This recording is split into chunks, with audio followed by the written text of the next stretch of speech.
안녕하세요. 잡쇼강입니다.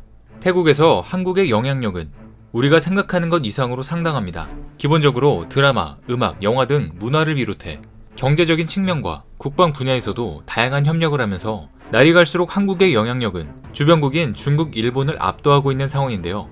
심지어 태국인들이 한국의 방산무기를 존경한다는 의미로 아버지라고 부르게 되는 상황까지 왔습니다. 이게 과연 무슨 일인지 자세히 알아보겠습니다. 작년 11월 한국을 비롯한 전 세계 15개국이 영내 포괄적 경제 동반자 협정에 가입하면서 세계 최대 FTA가 탄생하게 됐습니다. 당시 체결로 한국이 중점 추진해온 신남방 정책도 한층 탄력이 붙게 됨에 따라 동남아 시장에서 한류 확산에 거는 기대도 커졌습니다. 기존의 중국과 일본에 비해 동남아 시장이 상대적으로 소홀히 인식된 경향이 있지만 동남아 시장의 규모는 점점 커지고 있고 그 어느 지역보다 발전 가능성이 높은 시장이기 때문에 한국에 있어서도 굉장히 중요한 시장입니다. 특히 한일 양국은 그간 드라마, 음악, 영화 등 대중문화 시장을 중심으로 동남아에서 경합해왔습니다. 사실 진출 시점 면에서도 일본이 수십 년 이상 앞섰지만 일본이 아세안에서 갖는 영향력은 불과 몇 년 전까지만 해도 한국에는 소위 넘사벽이었습니다. 기존까지는 인도네시아, 태국, 미얀마 등 동남아 지역에서 일본의 영향력은 막대해 공적 자금 원조 등 정치 경제적 영향력과는 별개로 일본은 문화적 패권을 쥔 나라로 인식됐었습니다. 하지만 이제는 상황이 달라졌습니다. 대중문화에 있어 동남아에서 일본이 누리던 위상은 과거에 비하면 격세지감을 느끼게 합니다. 2020 해외 한류 실태 조사에 따르면 동남아 4개국 국민이 꼽은 자국에서 가장 인기 있는 콘텐츠에서 일본 드라마, 예능, 영화가 차지하는 비율은 한국, 미국은 물론 중국 콘텐츠보다도 낮았습니다. 동남아에서 처음 한류가 주목받기 시작한 건 20여 년 전의 일이지만 이 같은 변화에 대해 일본 내에서 의식하기 시작한 건 비교적 최근입니다. 태국은 동남아 국가들 중에서도 일본의 존재감이 가장 큰 나라였습니다. 1980년대부터 본격적으로 대중문화가 유입되면서 태국에서 일본은 동경의 대상이었습니다. 그러나 현재 태국의 젊은 세대에게서 과거와 같이 일본 문화에 열광하는 모습은 찾아보기 어렵습니다. 이제는 그 자리를 한류가 대체한 것인데요. 특히 블랙핑크를 메인으로 K-팝의 인기는 상상을 초월합니다. 게다가 한국의 드라마, 한국의 게임 등도 한류의 축을 이루고 있습니다. 또 태국인들이 사용하는 국민 메신저가 네이버의 라인이라는 메신저인데요. 모든 태국인들이 한국의 카카오톡처럼 네이버 라인을 이용하고 있으며 네이버 웹툰을 인기로 한국의 웹툰까지 태국인들의 생활에 널리 퍼지게 되었습니다. 뿐만 아니라 쇼핑, 배달, 금융, 핀테크 등 다양한 방면에서 한국 플랫폼 기업들이 동남아 시장에 잇따라 도전장을 내밀고 있는데요. 게다가 한국, 태국의 국가 간 방산 협력도 계속 증가하고 있는 상황입니다. 실제로 이번에 발표된 2021 세계 방산시장 연간 보고서에 따르면 태국의 무기 수입 중 한국이 가장 큰 비중을 차지하는 것을 볼 수 있습니다. GFP에서 발표하는 세계 군사력 순위에 따르면 2021년 태국의 군사력은 26위로 안전장비, 공항 및 지상 지원 장비, 항공기 등 분야에서 비교적 높은 평가를 받고 있습니다. 태국은 동남아시아에서 국방비 지출이 많은 나라 중 하나로 꼽히는데요. 태국은 잠재적인 정치 불안, 국경 분쟁, 테러, 남부 국경지대 분리주의 사태, 자연재해, 범죄 등에 대비해 국방 예산 편성 증가와 더불어 국방력을 강화하는 추세입니다. 태국 국방 및 방위산업 관련 예산은 해마다 증가하고 있으며 전체 국방 예산의 약 8% 정도를 차지하면서 국방력 강화에 집중하고 있는데요. 그리고 국방산업을 11대 집중 육성 산업으로 지정하고 관련 산업활동 수행 시 세제 혜택을 받을 수 있도록 지원하고 있습니다. 하지만 이렇게 다양한 안보 문제가 존재하지만 방위산업 역량은 미약해 외국에 대한 의존도가 굉장히 높습니다. 불과 5년 전까지만 해도 태국은 방산물자 분야에서 중국, 러시아제가 줄을 이뤘지만 이제는 한국 방산무기가 태국의 전체 무기 수입 중 1위를 차지했을 뿐만 아니라 앞으로도 비중을 점차 늘려갈 예정이라고 하는데요. 메콩그룹의 리더격인 태국이 아세안 무기 시장에 큰 손으로 떠오르며 한국 정부와 방산업계도 민첩하게 대응하고 있습니다.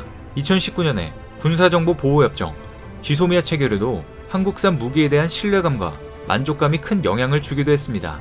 실제로 당시 군 관계자는 10년 동안 지소미아 체결에 별다른 동력을 확보하지 못하다 태국이 몇 차례 한국 무기를 구매하며 한국산에 대한 신뢰가 쌓이기 시작했다며 지소미아를 통해 양국 간 방산시장 활로가 본격적으로 뚫렸다는 신호라고 설명하기도 했습니다.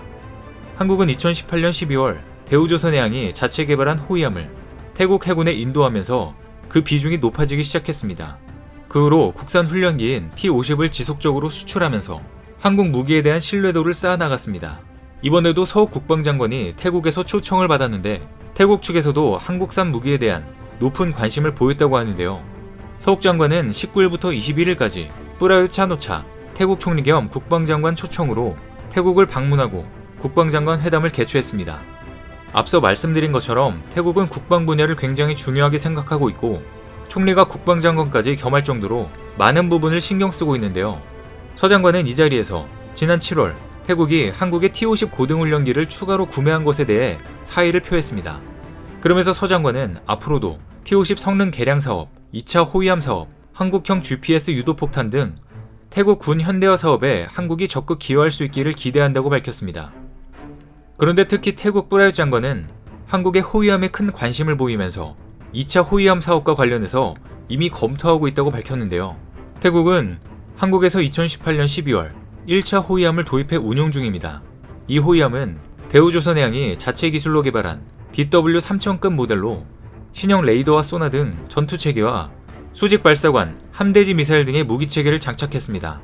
이 호위함의 계약 금액은 5,200억 원 상당으로 방산 계약으로는 태국 역사상 최대 규모였습니다. 이렇게 태국 역사상 최대 규모의 계약인 만큼 이 함정은 태국인들에게 특별할 수밖에 없었는데요.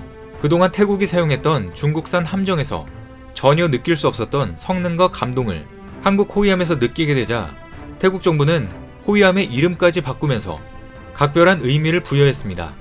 실제로 건조 직후 함명을 변경하는 것은 극히 이례적인 일인데요. 원래 이 함정의 이름은 타친으로 태국 해군의 전통에 따라 강의 이름을 붙인 것이었습니다. 1936년부터 계승하던 타친이라는 함명을 약 80년 만에 그것도 한국 호위함에 변경하게 된 것은 그만큼 중요한 함정이라고도 볼 수 있는데요. 그런데 이번에 사용된 함명은 태국인들에게 더 남다른 의미를 갖고 있습니다. 바로 푸미폰함인데요. 푸미폰은 태국의 전 국왕 라마 9세로 1946년 등극해 2016년 89세로 서거할 때까지 약 70년 동안 왕좌를 지키며 태국 국민들의 존경을 한몸에 받았던 군주입니다. 정치에 직접 관여하지 않는 국왕이면서도 태국의 정권을 쥐락펴락하던 군부의 쿠데타도 부적절하다는 말 한마디로 상황을 뒤엎을 정도로 권위를 갖고 있었고 모든 계층이 따른 국왕입니다. 태국 정치에서 고질병처럼 여겨지는 부정부패 스캔들에 단 한 번도 연루된 적이 없었고 사생활도 깨끗했습니다. 그래서 태국인들은 푸미폰 국왕을 태국의 아버지라고 불렀는데요. 이처럼 태국 역사상 가장 명군으로 꼽히는 푸미폰 국왕의 이름이 함명에 붙었다는 것은 태국이 이 함정을 어떻게 여기는지 말해주고 있습니다. 이렇듯 푸미폰 전 국왕의 이름이 함명으로 공식 명명될 만큼 한국의 호위함은 다기능, 고성능을 자랑합니다. 태국 해군에서 푸미폰함이 가장 비싼 함정이며 항모 다음으로 대형 함정이라는 것은 한국에도 각별한 의미가 있습니다. 한국의 함정을 도입하기 전까지는 태국의 최대 함정은 나레수아함이었습니다. 다름 아닌 이 함정을 건조한 국가는 중국인데요. 나레수아함은 자매함인 탁신함과 더불어 태국 해군의 최상위 전력이었지만 건조에서 실전 배치까지는 굉장히 많은 우여곡절을 겪었습니다. 태국이 중국에서 053급 프리깃을 바탕으로 성능을 강화해 나레수아함과 탁신함으로 수입한 시기가 1990년인데요. 하지만 당시 중국산을 저렴하게 인수한 뒤 엄청난 탈을 겪었습니다. 중국산 함체에 서방 진영 무기체계와 전자장비를 통합하는데 어려움이 있었을 뿐 아니라 중국산 함정의 기본적인 복구 성능도 미달이었고 전기 배선 체계조차 굉장히 복잡하고 조악한 상황에 태국 군인들은 경악을 금치 못했는데요. 결국 태국은 중국에 수차례 하자보수를 요구했고 실전 배치까지는 인도 무려 5년이라는 세월이 걸렸습니다. 태국이 한국산 함정에 주목한 데는 이러한 배경이 깔려있는 것인데요. 태국의 최상위 전력 함정으로 한국산이 채택됐다는 것은 그동안 물밑에서만 진행되던 한국과 중국의 전투함 수출 경쟁에서 한국이 완전한 질적 우위를 점하는 계기가 됐다는 의미를 지닙니다. 일찌감치 우방국과 개발도상국에 낮은 인건비를 바탕으로 초저가 혹은 정치적 우호 가격을 붙여온 중국의 함정은 이제 모든 것이 들통나 폐기 처분하는 일만 남았습니다. 뿐만 아니라 중국제 잠수함에도 불만을 갖고 있는 태국은 한국산 잠수함에도 관심을 갖고 있는 것으로 알려졌습니다. 방위사업청의 수출 지원뿐만 아니라 한국 해군 역시 태국에서의 시운전과 전력화에 각종 지원을 아끼지 않고 있어 추가 수주도 기대되고 있는 상황입니다.